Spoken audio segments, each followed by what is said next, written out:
We don't take roll on these since no action is taken. The purpose of these items is to acquaint us and give the council a chance to kind of discuss in some depth items or considerations related to the subjects that are presented by the city administrator and the city team. And then hopefully that feeds into our awareness and knowledge as we go into the actual council meeting agenda. So, City Administrator, do you want to take over? I would like to defer to the librarian for the library report to start us off. Okay, can I defer too? No. Hello everybody and Happy New Year and congratulations Mayor and John and Bob. So we've been continuing our updates at the library and our feedback has been really good. So we appreciate and welcome ideas and suggestions, and we try to do what we can, but can't do everything. But please share your thoughts if you have them. Our winter reading program starts next Monday, the 8th. This is an adult reading program, and the theme this year is a reading wonderland. We started to wonder where the snow was, so we thought that was the theme, but this will be an 8-week program ending on March 1st, and we will be providing 4 different Saturday craft programs for our participants. You can stop in the library to sign up and get a calendar of the events. We currently have 2 one-year library board openings. These are voluntary positions. We have information and application surveys at the library for anybody interested in helping our library continue to grow and serve our community.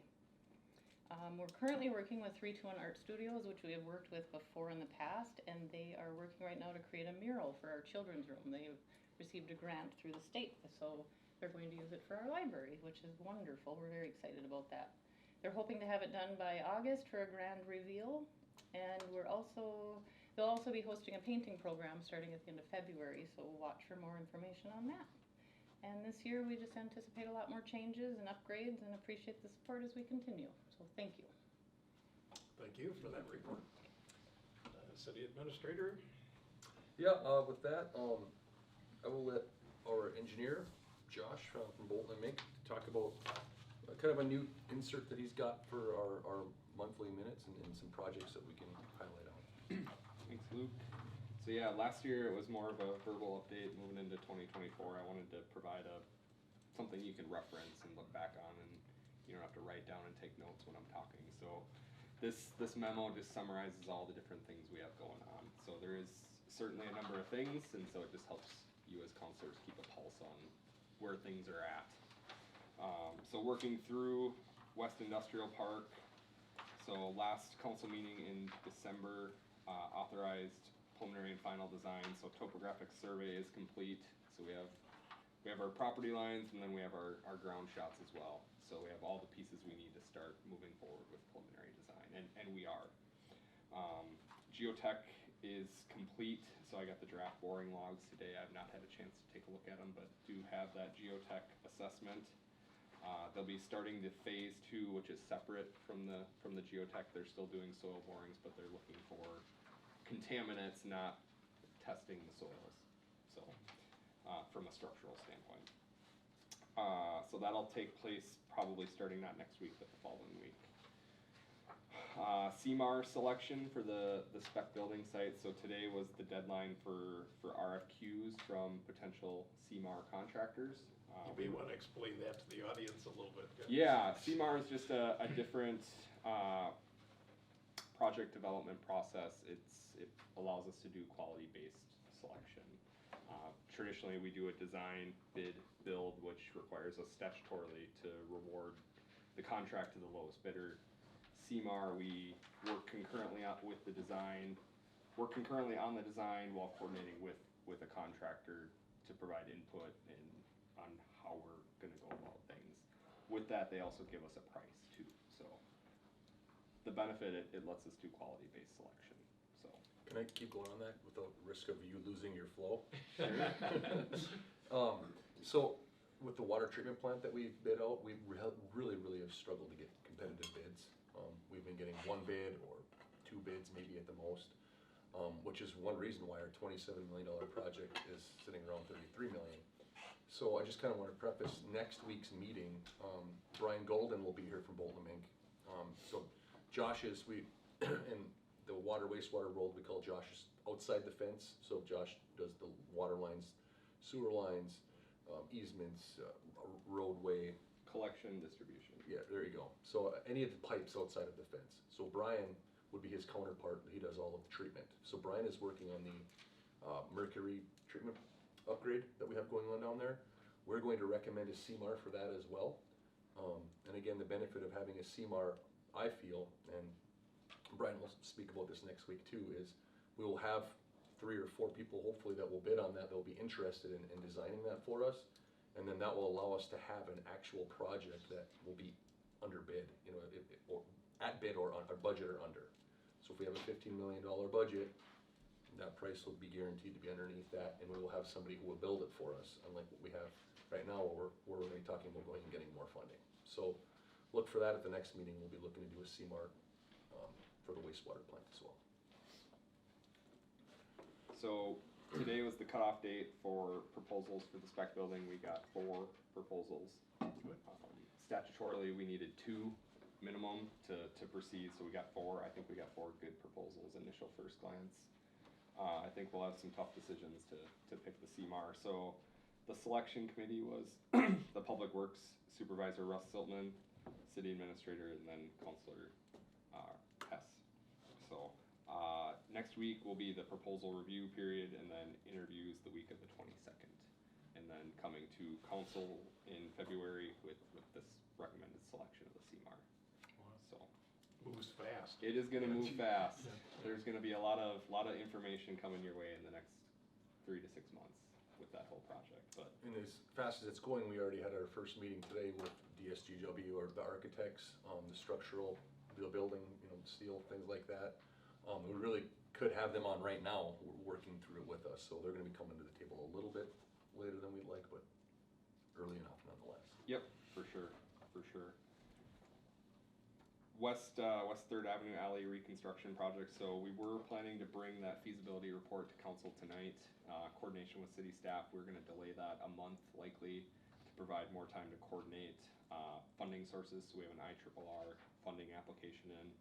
So by February, I think we'd know the status of that, and then also looking at doing some public outreach to the residents affected by that project too. So just making sure we have full informed consent as we go forward. You wanna kinda highlight on what the feasibility report is for them? Yeah, so the purpose of the feasibility report, so we're looking at doing potential assessments to the benefiting property owners, and so we have to follow the Minnesota statute 429, which requires the engineer to put together a feasibility report which states this project is technically feasible and makes financial sense.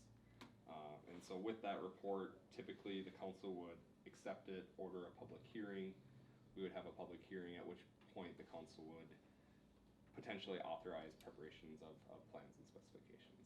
So one of the initial steps to the assessment process.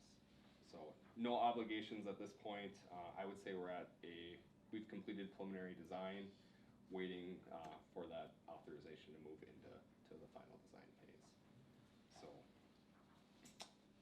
So that'll be in March. Still leaves us plenty of time to work through the process and bid that project out, likely in April. So I think we'll still get good competitive bids in the springtime. So no schedule concerns there. Overall project cost with engineering, looking at just under $1 million at $950,000.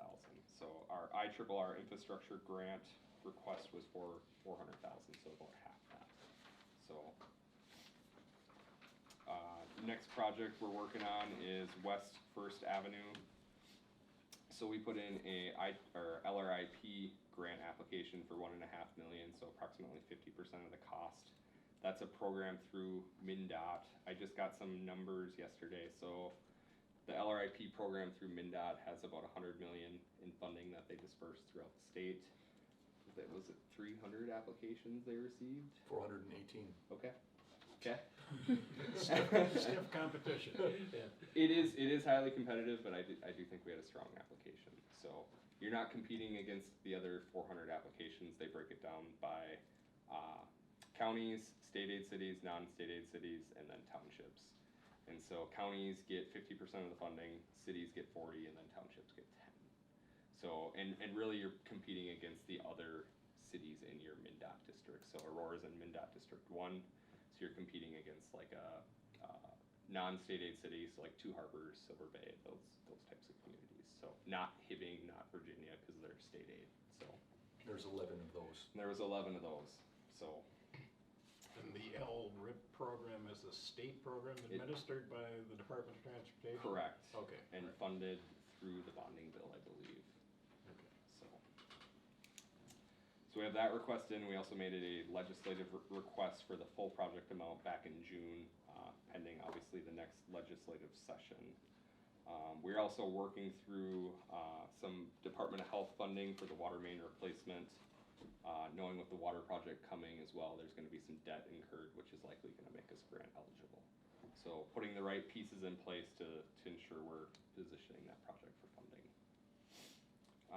The 2024 CDBG project we submitted for some crack repair on Central Avenue and then seal coating Erie Street. So next week, I believe, we're presenting, me and the city administrator, to the CDBG board, basically presenting the project, why, purpose, and need.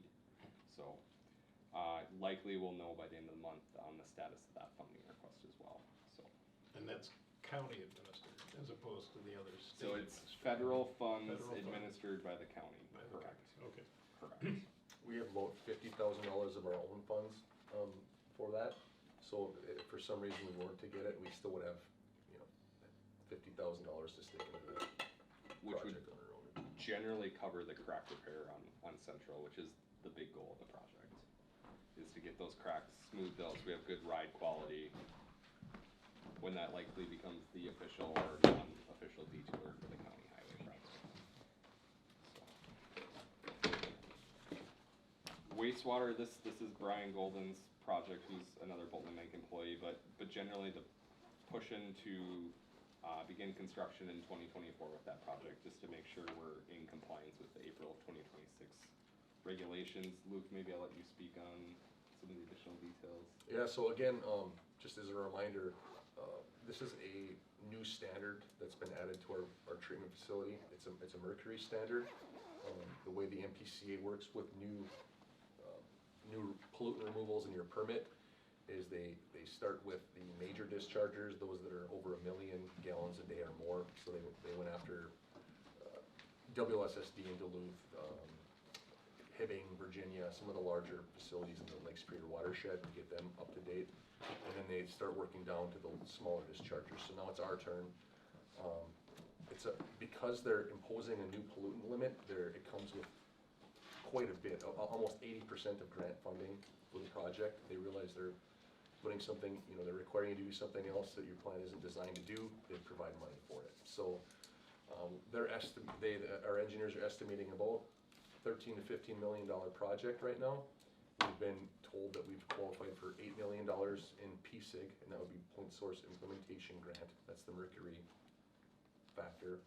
And then because of our debt load on our wastewater budget is so high, we get a $5 million WIF grant there as well. That's Water Wastewater Infrastructure. That's what WIF stands for. There's a lot of acronyms in our world, right? Yes, yeah. So we are looking at $12 million in grant funding for that project.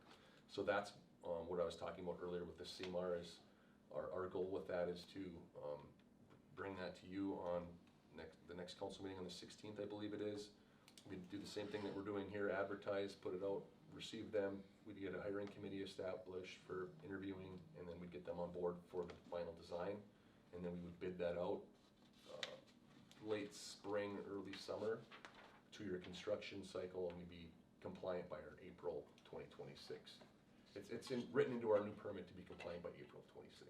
Now, if things go later, if we're not online by April of 26, but we're near completion, they would grant that an extension. They're not gonna cut off the water. Okay. No, as long as Aurora's showing good faith to me, that we'll be fine. So, just kind of aware that there is a big project coming on down there. It wasn't something to do with age or anything like that. It was directly related to a new pollutant that was imposed on us.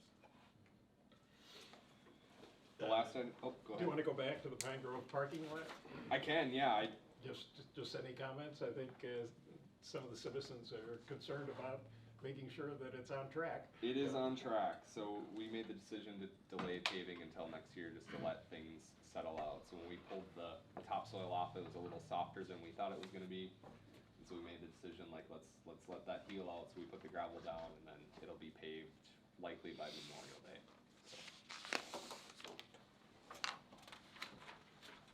I did miss the MPCA Stormwater Resilience Grant, so the city did receive $165,000 in grant funds to look at stormwater management throughout the city. Still waiting for the grant agreement from the MPCA to move forward on that, but generally it needs to be completed by the end of 2024, so, which is plenty of time to get that wrapped up. A lot of what that is, if you look at our additions, there's the original town in the 1900s, and then you've got this edition in 1920, and this one in 1950, and now, you're moving into the 70s. When they do stormwater, they were just looking at their edition, they weren't necessarily looking at Aurora as the big picture. So now what they'll do now is put a map together electronically. If there's a 1-inch rain, where's it gonna fall, where's it gonna go to, what's undersized, where are the trouble areas, and then we can have this as a base map to go after additional funding for construction of these projects. In addition, there's 2 or 3 trouble spots in town. Bill Creek's property where the majority of the southwest drains through. Also Derek Hirsch's property, which is kind of in that same area in Morningside. That's a real trouble spot. That includes design engineering to fix that as well. Through bid, I believe. Through bid or just design? Shelf-ready plans. Shelf-ready plans, so we could go after shovel-ready projects included with this. So it was a very, very competitive, I think there was 84 applications for $1 million, and we got 165,000 of it, so that was a big win for us. For sure. Huge planning tool. So a good example would be if, we're doing block B to C, it's a 12-inch pipe and we need a 36-inch. Well, we go to do that block, we put in the right size pipe, even if the downstream pipe is too small, so. Does our planned, 3rd Avenue and Main Street project have any potential to accommodate in the trenches additional stormwater piping that might relieve some of the pressure in there? 100%, for sure. 100%, okay. So, good.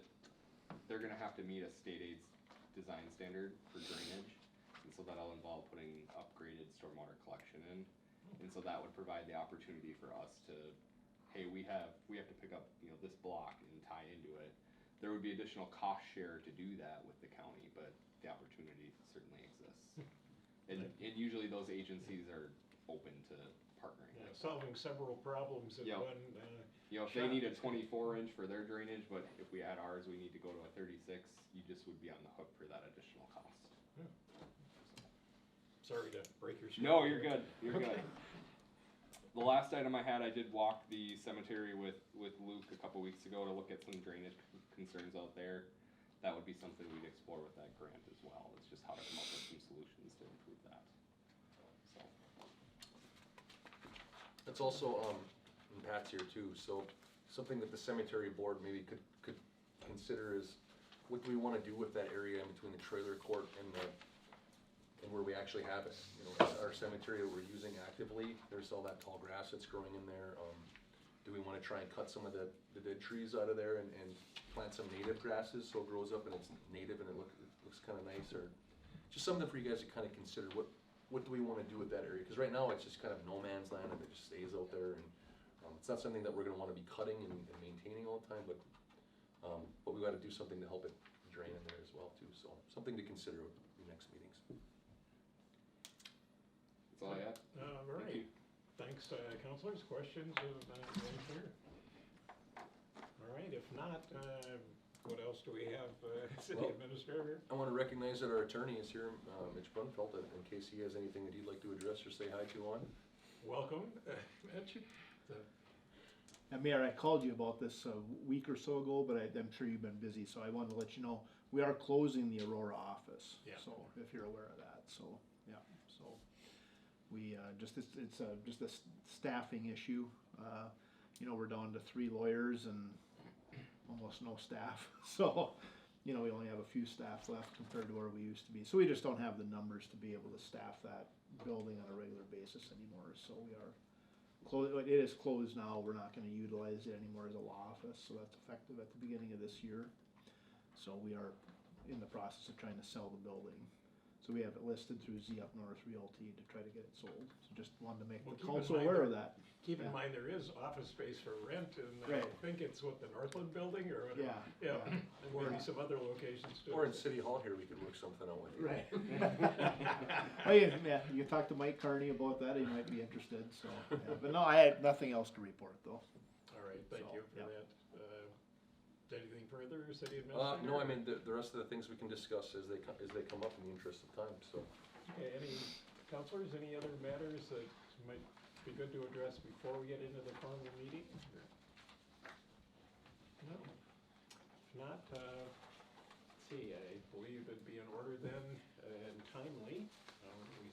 Yes, 5:29 to entertain a motion to adjourn. I'll make a motion. Motion by Councilor Hess, I'll support it. supported by Councilor Godey. Seeing no discussion or debate, all those in favor say aye. Aye. We stand adjourned for a minute.